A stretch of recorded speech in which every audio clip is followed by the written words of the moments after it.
So this is the third of three little videos about special names in Python. The code on the left is how I started, and I think if you've seen the other two videos, I've taken this out, but I've put it back. It's a pretty radical, frustrating thing to have because it prevents creating new attributes pretty much across the board, and that's something when you're writing in Python and habitually you're used to being able to do. So for example, if I create an object 5 um, named Sarah and then try to create an attribute, say color this time, it doesn't work.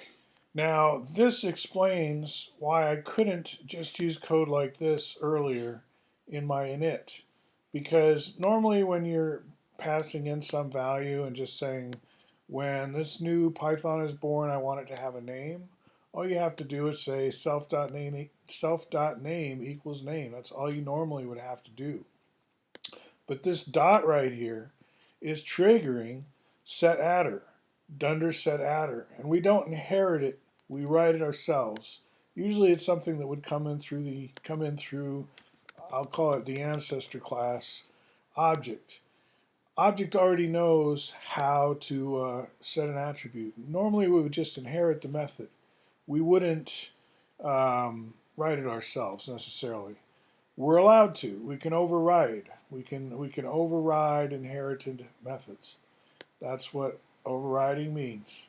So in taking this out, I am able to use this simpler syntax for initializing.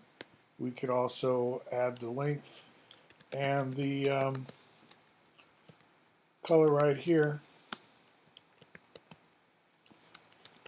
This is what a typical Python class will often begin something like this.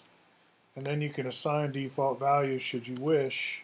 In the case of a Python, I don't think it makes much sense to start with any defaults. Well, with color, depends what part of the world, I suppose. But Pythons are multiply colored, but we could say they're mostly yellow around here.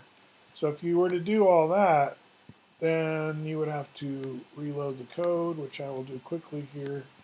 This is kind of beginning Python here, but you're focused on how the special names work. That's the main thing. And also how this very cool IDE works. It's called Spider. I recommend it. If you're interested in coding in Python, you can download it for free. Everything I'm showing you is free and open source software. So that's exciting. Now let's create another object. Again, Sarah, this time with the newer version. And now when we try to assign an attribute, sometimes using the history key is more trouble than it's worth. Oh, there's still a problem. Why? What's happening? Let's try that again. Reload first. Duplicate art. I've got a problem here. Of course. How smart this thing is. That's what I meant. Houston, we had a problem and we solved it. One more quick try. And here we go.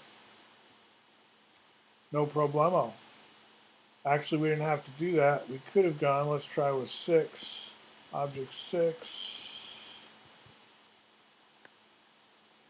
Come on, how do you, let's just clear it, huh?